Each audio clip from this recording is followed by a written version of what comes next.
Anne Pettigrew, how are you? Simon McLean, and We I'm meet again. delighted to be here. We go all that time and we only meet on Zoom, and now we meet every week in much a better, house for isn't that lover.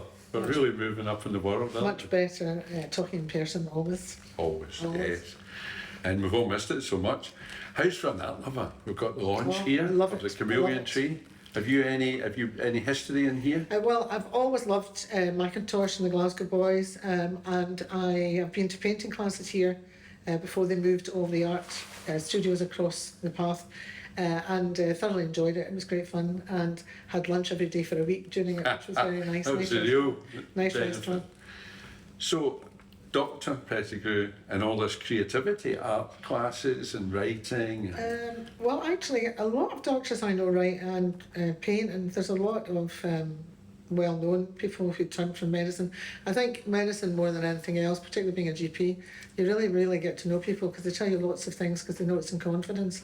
And I had a friend who used to say that in Greenock Health Centre, if she suddenly started driving a great big car, you'd know because she was blackmailing people that she wasn't going to let on who was having affairs and stuff. So, I mean, you're very interested in people.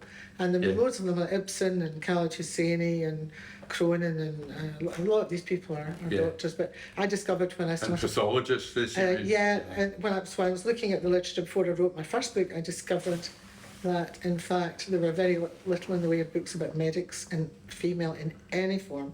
There were some, really historical ones like Dr. Quinn Medicine Women, and there was Seagal's Doctors, and there was Cronin, and there was Gordon, but there was only the odd token women in there as a kind of love interest, if you like. And there was, apart from a hilarious book by a girl called McFadden, The Devil Wears Scrubs, about trying to become a surgeon in California, which was hilarious. That was the only one I found, but I think there's quite a few now.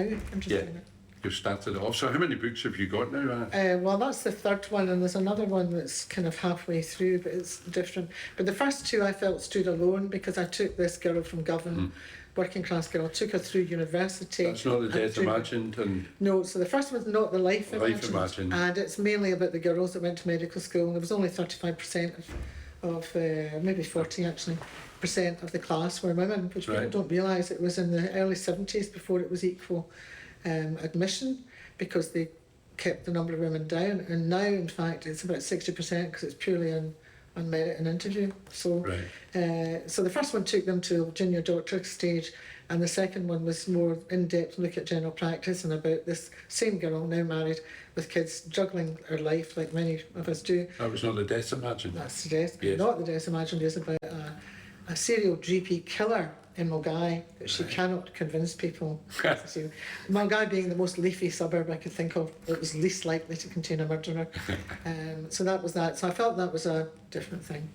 But the third one is set in Oxford, where I took off at 53 to do a master's, which is a bit bizarre. And it has nothing to do with the other books at all? No, nothing at all. Completely. Except that the girl who's the main figure, if you like, is from Glasgow. Judith, who she has been messily divorced, and she's a teacher in a deprived school, and she's looking for new ideas, and someone tells her that she needs to do a master's in education, and she gets into Oxford where her daughter is doing a medical degree, and then it all goes pear-shaped when she wakes up one night and then she finds a dead body. And it's all linked to ancient texts, which I discovered while I was researching it. It wasn't what I planned to write at all, but books have a habit of writing things. That's interesting. So when you started, you didn't know where the end was going? No, I thought it was going to be about a kind of murder, but I thought it was going to be about some inter-college kind of thing. And then I discovered this ancient manuscript that bits of kept turning up in the desert. And I went in 2003. So I made it set in 2003 when the place was full of anti-war demos, much more than in Scotland. Where was it? In Oxford University in 2003, and I put it in a house like a kind of Agatha Christie. They're all a wee bit nuts, and some of them are not what they seem. Okay, we don't want any spoilers here, of course. No spoilers, but it is to do this book that's in it. This ancient book is a real book, and this ancient book turns up in bits in the desert in Iraq, which is surprisingly the cradle of civilization, because I don't think I was quite sure till then, but it actually was Mesopotamia, where everything started, crops and art and everything. And this ancient book is in the Bible and the Iliad and Arabian Nights, lots of the stories. And according to my lovely intern Ruthie, who studied at university, it's actually a perfect example of from where we have got Rider Haggard's King Solomon mines. And You didn't go out there for research purposes, no, no? not really fancy it.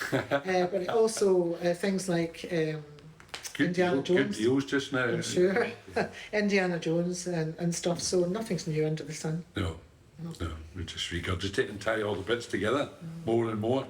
So the launch in here on the 20th October, the Thursday night, what we got lined up for that? You got a special guest coming? Well, I have got Judith Ralston, who's a TV personality. People will recognise her from her weather forecasting.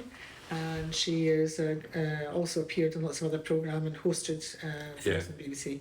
And she's a great friend and she's very funny. And we had a script last time and she didn't keep to it. So I do have a sort of questions I'd like asked this time, but I have not yet got her agreement. But she's a lovely. She's an How do you know Judith? We know Judith. Oh, it's kind of a long story. We have very, very good friends who were opera singers, and Judith was at opera school with them. She was an opera singer, and then we kind of met her. And she has twin kids who adopted my husband as their grandpa because they don't have one. So the rest is Grandpa Norman. Grandpa Norman. That's right. So it's a long history. So it's a long history, and she's been a very faithful friend and hilarious. But she's very busy and she does a lot for charity. She's always hosting big galas and stuff for nothing. She's a very nice. On that topic, and the proceeds of your books, the proceeds of a lot of what you do go to charity. Can you tell us a wee bit about that? Yes, over the years I've really supported quite a lot of charities like WaterAid, and I became very interested in Plan UK when my daughter was PLAN. PLAN UK, and it's kind of like a conglomerate international. There's Plan UK in Britain, and there's Plan International, and they're all part of the same thing. And what they do is that their aim is to improve the lot, particularly of women and children, and for children's education and welfare. And I feel that their sort of ethos, rather like Ringwood, having this great ethos of supporting authors and not being out for making profits, but for just trying to get authors aired and ideas aired that might not otherwise be taken up. Stories told. The story is told. And so they do things like form cooperatives of women in poor areas and send in people to help them with agriculture and all that sort of thing, apart from education and books and things. And it's a very well-rounded society. And I know exactly what they do because Susanna travelled. I mean, for example, the Far East and Laos. That's your daughter? Her daughter. But she's no longer with them, but I know they're struggling. I had an email from the girl yesterday, so she was absolutely thrilled that it was another book and that we were going to have a raffle for them. On the night? So if anyone's coming, bring cash, we're having a raffle. And Ringwood will be generously donating prizes. So I think it's a very worthwhile charity. And my first book was dedicated to girls worldwide. There's something that I think it's something like, I think it was 30 million or something, girls who don't have access to education. Wow. It's extraordinary.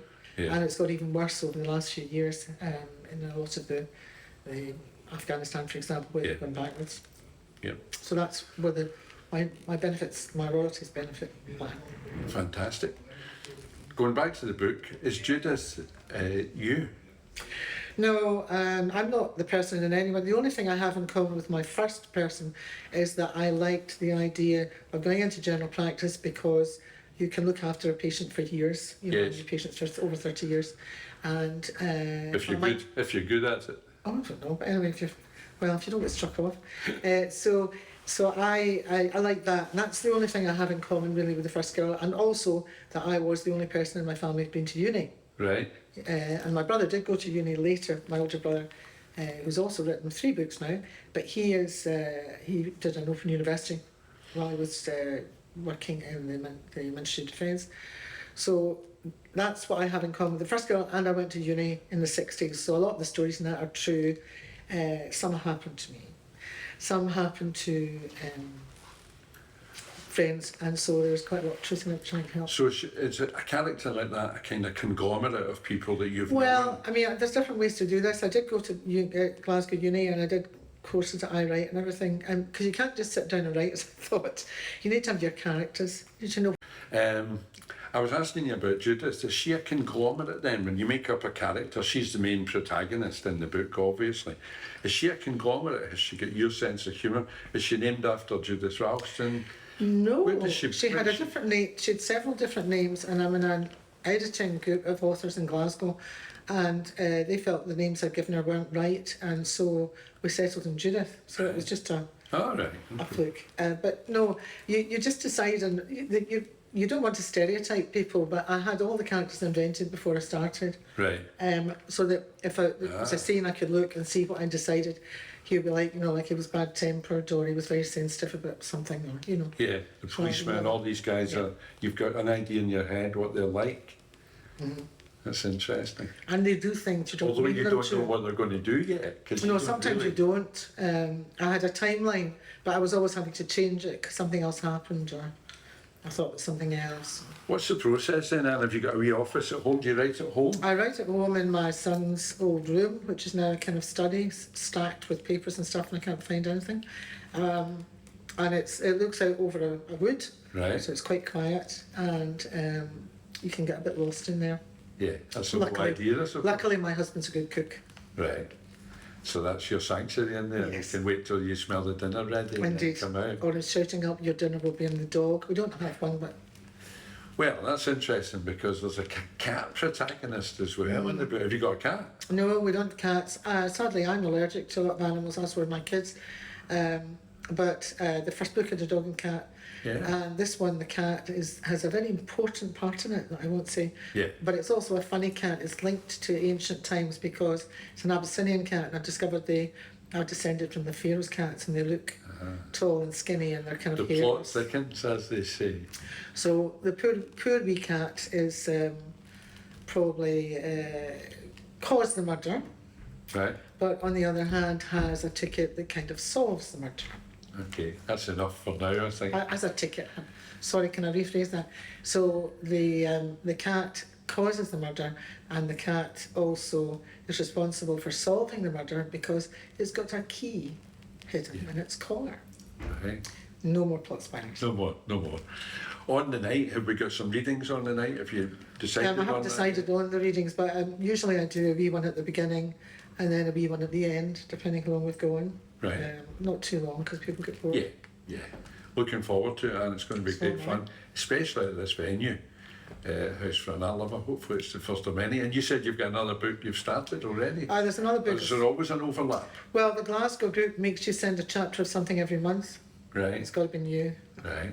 What is the Glasgow group? What is It's that? a group set up by my tutor, my first tutor at Glasgow Uni, who tried to get me to write poetry, but I don't have the soul for that. And she gathered together. We used to meet up at Garnet Hill, Uh-huh. near the City Centre? city centre. Near But the now art we're on school. Zoom. Near the art school. Now we're on Zoom, and there are people who are in Greece and people who are in France All and over stuff the now. world. So it's all on Zoom. And so every month we get all the stuff beforehand, and we have to say what we like about it, what we didn't like about it, and how we do it different. That is Right. the thing. And it's also great fun. And some of them will be coming to the House for an Art Lover. It's interesting that this is your third book, and there's very much still a learning process, isn't Oh, it? absolutely. It's Writers on never stop forever. learning. Yeah, Writers never stop. that's the fun of it, I suppose. Fantastic. I'm really looking forward to the launch, and I think after the launch, and once the book's out in the public and the spoilers are out there, we can maybe do something again. With a crowd of us, do our own wee book club thing, and That would be super. and look at your work in more detail. That would be super. And I think we could look at some of the other great Ringwood titles as well. Yeah. Which are very eclectic and often quirky and unexpected when you read them. How did you get associated with Ringwood in the first place? Well, the then? first book I sent out to, I don't know, about 20 people, publishers, and some of them said, oh, we really like this, but our list is closed for 2 years, or else didn't reply. Or in one case, sent a rejection in 45 minutes. That was the record. Right, wow. obviously hadn't They read the read a lot letter. of it, didn't they? They read the and letter. then I got this email asking for the whole transcript from Ringwood. And then What had you sent out initially? I sent three chapters, Okay. like the usual three Yep. chapters. And then I was invited to the Curlers and Bars Road, which featured in the first book, by Sandy, who said... Sandy Jimison? Sandy Jimison, who's the CEO of Ringwood, Yep. he said we loved the book. Lovely. So that's how it started. So he was offering you a deal at that point? He was off- wanting to yeah, publish it at publish that it, stage? yeah. So it had been through the process. I'd been through the process and read by a good number of people, I think, in the organisation. The good thing about Ringwood, and I can say this from experience now, is that everything's read. So there's never going to be a 45-minute response. It's anything we get the opposite, the 4-month response, especially just now because of the backlog we've got. And it turns out everybody wrote a book during lockdown. I know, and I think the thing about it is that all the major publishers and agents, I've noticed on Twitter and whatnot, say that they close for 3 months of the year. And I think you need to do that to catch up sometimes. Well, we don't. I know, because you're too kind. But we don't want to miss anything. Well, I think if you closed over Christmas and New Year, even, it would give you a chance. It's just I think I've noticed that they're all doing now. Yeah, it's part of the Ringwood process is that we only publish very limited number of books in a year, as you know. So for that reason, we have to be choosy. And for that reason, we need to look at spread the net as wide as we possibly can. And we've got the intern model that we use to educate and help kids get into the publishing industry. I see quite a few have. Yeah, very much so. Very much so. We're becoming a source for the publishing industry. That's obvious that they now look at us to see, because they know that we recruit that way. They know that our books are quality books that we bring out, and that the process is and working. the interns are quality, because certainly most of them have at least a master's and are very up in literature and sometimes in publishing. Yeah, and that final piece of the equation for them is that practical experience that we give them of the whole process, all the moving parts of the publishing industry. So yeah, when they move on, A, they know what they're moving into, and B, the publishing industry itself, HarperCollins, etc., know what they're getting from us. So it's working.